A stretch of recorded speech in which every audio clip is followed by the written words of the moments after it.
show. Forgotten, unseen, invisible. You know, just some of the words used to describe the army of unpaid carers around the world who look after loved ones in need.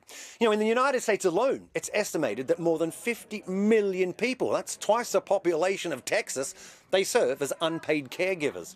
And those caregivers, well, they're missing out on at least $28.9 billion a year in wages as they take unpaid leave to support those closest to them.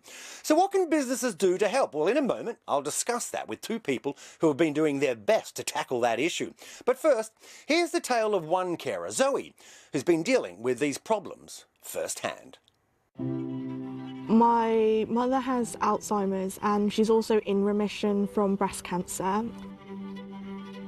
She can't really do a lot for herself, unfortunately.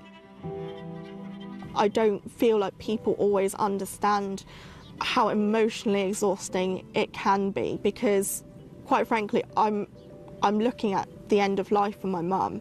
She is dying. If, for example, something goes wrong, if my mum's not been given medication, if the house has been left in a mess, and even as I'm talking in my head, I'm thinking, oh no, I forgot to text this person about my mum, I forgot to do the list for my mum. Because I'm working full-time now, I would still consider myself as her primary carer because if there was anything that were to fall through the gaps, I would be the main contact.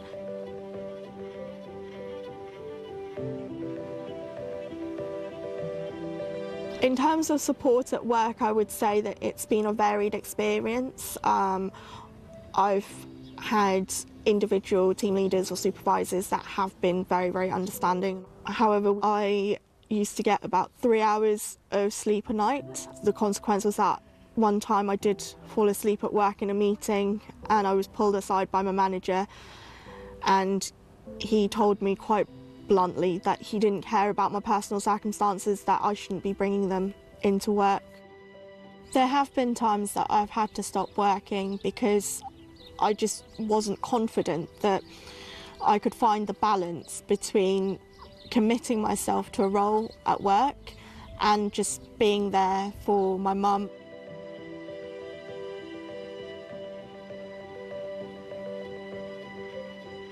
I've been for interviews where the recruiters recommended that I write a statement explaining how I would look after my mum and balance work with that. One of the particular questions was, what would you do if your mum walked into traffic or if she walked out of the house? And I was quite stunned, to be honest. I was caught off guard. It did make me feel like that I now had less to give as an active member of the workforce, that I was worth less than other people and should be expecting to receive less. The thing about caring is that until you experience it as a person, you don't necessarily understand the gravity of the role. You know, it's like trying to explain the colour purple to someone who can't see. That's Zoe's story, and look, she's just one of the millions of unpaid carers out there. But let's get more on this, because I've been speaking to Anthony Fitzpatrick, Head of Employment Policy at the global insurance giant Aviva, and John Shaw, Chief Executive of America's leading family caregiver organisation, the US Caregiver Action Network. And I began by asking him just how big of an issue is this? It's big, and it's coming fast. There isn't any question that as the population ages, we are headed for a caregiving cliff. Let me just give you a couple of numbers that illustrate it. Here in the US, right now, there are 7 people in caregiving age for every person over the age of 80. But by the year 2030, that decreases almost by half, and the ratio is only 4 to 1. In some countries like UK and Japan, the ratio is actually a little worse as the population ages. So this is big, and it's coming fast. And John, just before I move on to Anthony, let me ask you this then. If it's big, it's coming fast, why is it so widely ignored? Well, policymakers are always slow to pick up on any issue as it's coming down the line. But I think caregiving in the 2020s is very much like childcare was in the 1980s. And from government and private sector standpoint, if we ignore it, we ignore it at our own peril. Wow, indeed. Anthony, as a business, what's your role in helping to tackle all of this?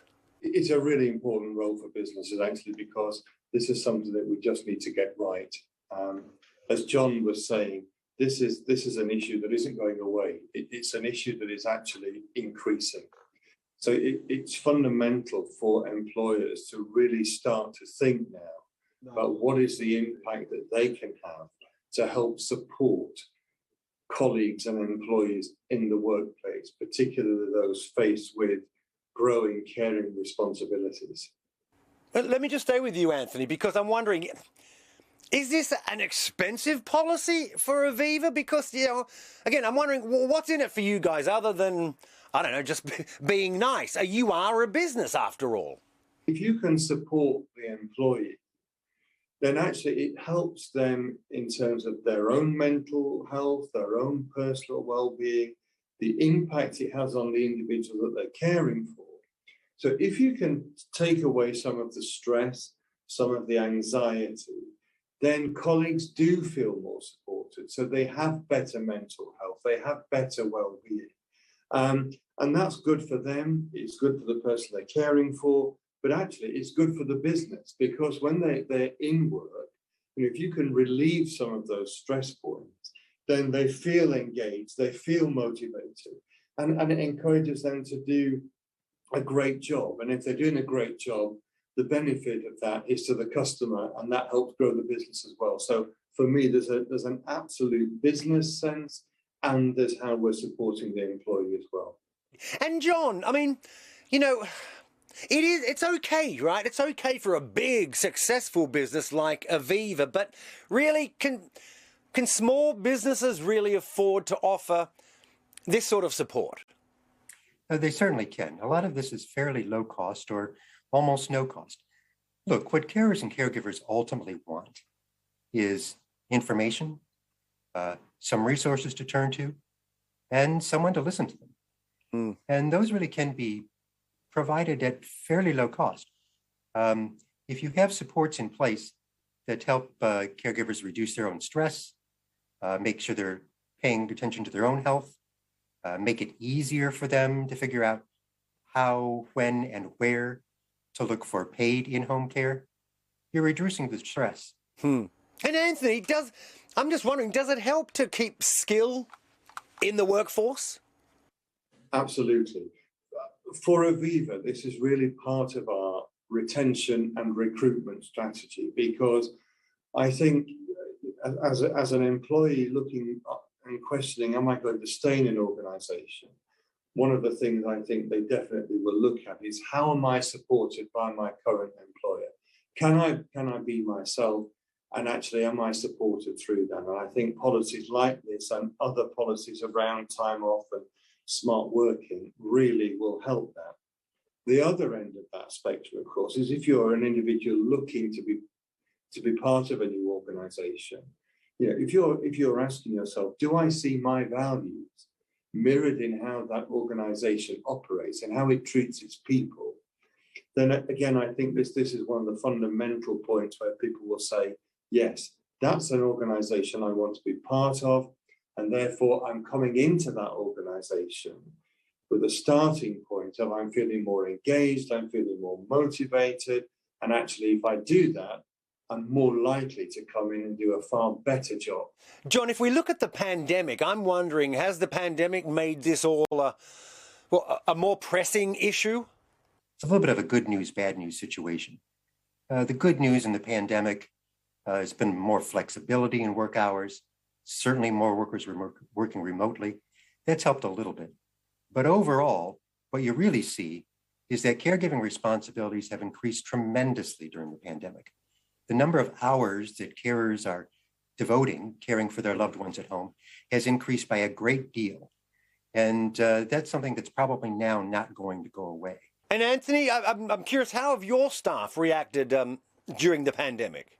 So I think people have found the policy really helpful because they've been able to talk to their leader about organising time off. So while people were working from home, and now as people are starting to return to the office, we're starting to see an increase in people taking more registered time off for caring. So I think it's proved that during the pandemic and during the lockdown, people were at home and they perhaps found it easier to at least juggle the time off. Now they're coming back. It shows that the policy really is needed because they are starting to use the time off again and discuss that with their leader. That's what's true, of course, for those of us who are lucky enough to still have our jobs. But it's critically important to remember during the pandemic, a lot of people lost their jobs. And caregiving does come with the financial burden all in itself. And so when you put on top of that, those who lost their jobs, you can see what a ridiculously big challenge it has become for those people during the pandemic.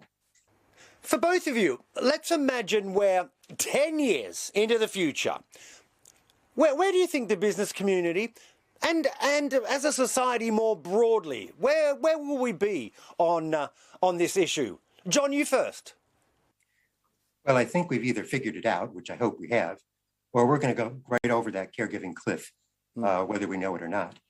I would hope in 10 years, both governments and companies have realized you can't ignore this problem. Those of us with serious caregiving responsibilities are ubiquitous. We're as common as people with brown eyes. So companies can't ignore that large a piece of the talent pool, and governments can't ignore what really is something that's happening to that many people and having an effect. Anthony? We launched our policy in 2017 and we've seen a really good uptake already.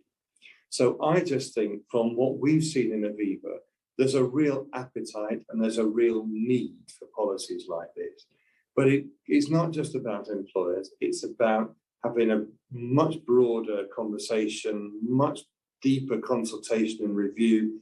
That's partly down to governments, it's also partly down to global organisations as well, all contributing to that. But I am very positive that in 10 years' time, we will be in a far better place and policies like this for carers will be far more recognised and become far more the norm within the employment policy area. Well, let's hope so.